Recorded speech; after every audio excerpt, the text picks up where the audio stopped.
Ne ye mɛtiri Jankinɛ Tunkara ye. Ne ye Madamu Buwari Fili Sisoko ka avocat ye. Tiɲɛ don kunun kiiri mun suspendera le 9 octobre 2024 kunun a kiiri a daminɛna tuguni mais a daminɛna a ma daminɛ parce que a renvoyera ka bila le 2 juin la. Pourquoi a renvoyera? Parce que an y'a ɲini u fɛ k'a fɔ ko a man kɛnɛ. N'a aw yɛrɛ tun bɛ yan a y'a ye k'a fɔ ko a nana CVR de la. CVR ye min ye k'a fɔ ko a tɛ se ka sigi, a tɛ se ka jɔ. Alors que procès d'assises ye min ye i b'i sigi, i bɛ se k'i jɔ, i b'i sigi a bɛ temps ta parce que fɔlɔ-fɔlɔ an ye 3 semaines k'a la. Don o don u y'ale ɲininka mais ni mɔgɔ min man kɛnɛ est ce que a bɛ se ka kiiri kɛ? An y'o de f'u ye k'a fɔ ko bana min b'a la ani kiiri tɛ se ka bɛn. An y'o f'u ye. Dɔgɔtɔrɔw yɛrɛ ye papier d'an ma k'a fɔ ko a tɛ se ka sigi. A nalen kunun an ye kuma caman kɛ ani procureur général ka mɔgɔw ani contentieux de l'État a gɔnna kosɛbɛ. An y'a ɲini k'u fɛ k'a fɔ kiiri a ka bɔ a tɔgɔ kɔrɔ ko fo ni a kɛnɛyara tuma min parce que an k'u ma an tɛ siran kiiri ɲɛ. Septembre ni octobre la an ye kiiri kɛ 3 semaines an ma siran. An ko argument b'an bolo an ko o ladi u k'a to n'a kɛnɛyara an bɛna tuguni an bɛ kiiri kɛ. Bon o la juge u y'u retirer après u ko ko 2 juin an ka na u bɛna expertise médicale kɛ mun b'a jira k'a fɔ n'a bɛ se ka kiiri kɛ a tɛ se ka kiiri kɛ. Ani an ye demande liberté provisoire demandé Madame Buwari Fili Sisoko ani colonel major Nuhu Danbɛlɛ mais olu o liberté provisoire ko o ma bɛn cour y'a rejeté k'a fɔ ko u bɛ to kaso la. An bɔra o de kan kunun. Fili bi hôpital du Mali la depuis le 8 avril 2025 a bɛ hôpital du Mali la. Bi bi in na an bɛ ka kuma wagati min na jumadon in na Madame Buwari Fili Sisoko bɛ hôpital du Mali de la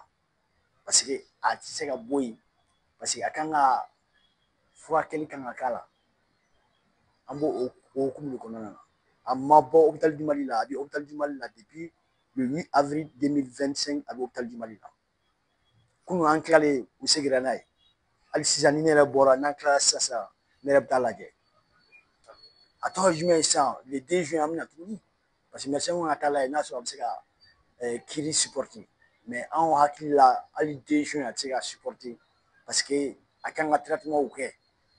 Bon komi secret médical b'a la an tɛ se ka don o degré o détail bɛɛ la sinon an hakili b'a la k'a fɔ ko le 2 juin a tɛ se ka kɛ sinon a ka d'ale yɛrɛ ye kiiri ka ban a kiiri ka kɛ tiɲɛ ka dɔn parce que a y'o de fɔ a ye san 4 kɛ a bɛ ka fɔ ko kiiri ka kɛ a y'o de fɔ a y'o de ɲɛɲini a y'o de ɲini ko kiiri ka kɛ parce que ale dalen don a yɛrɛ la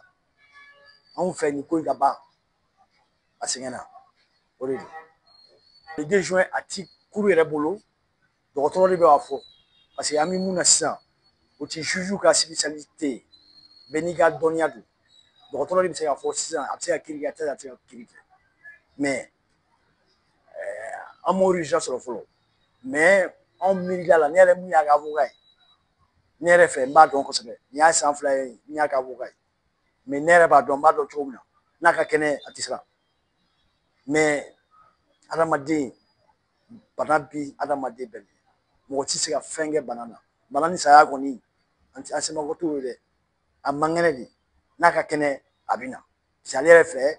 fɛn in ka ban parce que nin y'a san 3 ni kɔ ye utu mun bɛ na o 26 août 2025 o bɛ kɛ san 4 de kaso la san 4 an yɛrɛ b'a dɔn k'a fɔ ko musokɔrɔba don san 70 a pilasi tɛ kaso ye bilen anw fɛ nin fɛn in ka ban kiiri ka kɛ anw b'a dɔn k'a fɔ an ma fɛn kɛ a ma fosi kɛ kiiri ka ban bɛɛ k'i yɛrɛ sɔrɔ a k'a yɛrɛ sɔrɔ kuwa a sɛgɛnna dɔɔnin kosɛbɛ yɛrɛ de kiiri mun kɛra volet 2 de b'a la taasira 2 kelen ye contrat militaire ye kelen ye avion présidentiel ye n'i y'a jateminɛ ale nominɛ a 2 bɛɛ la contrat militaire ni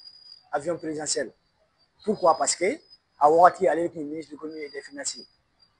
I bɛ kɛ ka premier gouvernement na. Gouvernement minnu mɛna septembre 2013 ale de tun ye Mali ministre de l'économie et des finances. Nin ye a tun bɛ a siɲɛ fɔlɔ de ye muso ka kɛ ministre de l'économie et des finances a kɛra ale de ye. Komi a kɛra k'ale de to yen. Bon ale minɛlen don ale nɔ minɛlen don a fila bɛɛ la. Ko wari dɔw tiɲɛna ko surfacturation kɛra ale nɔ minɛlen don o fila bɛɛ la. Bon an kɔni an y'an ɲini u fɛ ka dɛsɛ an ye demande min kɛ a ka ca a bɛɛ réussite la an kɔni ko a tɔgɔ di enquête kɛra instruction kɛra nin y'a san naani enquête bɛ yen instruction bɛ yen n'u bɛ se ka bila a ka taa so n'u mɔgɔw b'a la a bɛ na a tɛ taa yɔrɔ si dentigi de don mɔdentigi de don boli kɔni o t'a la Mali y'a faso de a tɛ taa yɔrɔ si depuis a bɛ Wagadugu commissaire fɛn na UMOA la a y'a ɲini bɛɛ fɛ k'a bɛ fɛ ka jouer k'a bɛ fɛ ka a ka tiɲɛ di tiɲɛ ye mun ye mun b'a bɔ k'a fɔ a y'o bɛɛ de fɔ an kɔni fɛ kɔni ni kaso in bi bi in na tubabukan yɛrɛ ko ça se justifie plus parce que kaso ye fɛn dɔ ye mɔgɔw kana boli mais ale ta ye min ye a bɛ taa yɔrɔ jumɛn bilen mɔdentigi bɛ taa min a ka fɛn bɛ Mali la an kɔni an y'olu fɛ don o don an b'a kɛ hali kunun fana an ye demande kɛ u ma sɔn mais anw fɛ kaso ye min mɔgɔw kana boli mais ni mɔgɔ min ko a tɛ boli a bɛ yan a bɛ Mali la a tɛ taa yɔrɔ si mais jusqu'à présent u ma sɔn an ka laɲini ma mais an kɔni fɛ kɔni ni kaso in kɔni san saba ni tila kaso kɔni est ce que nafa b'o la bilen o de don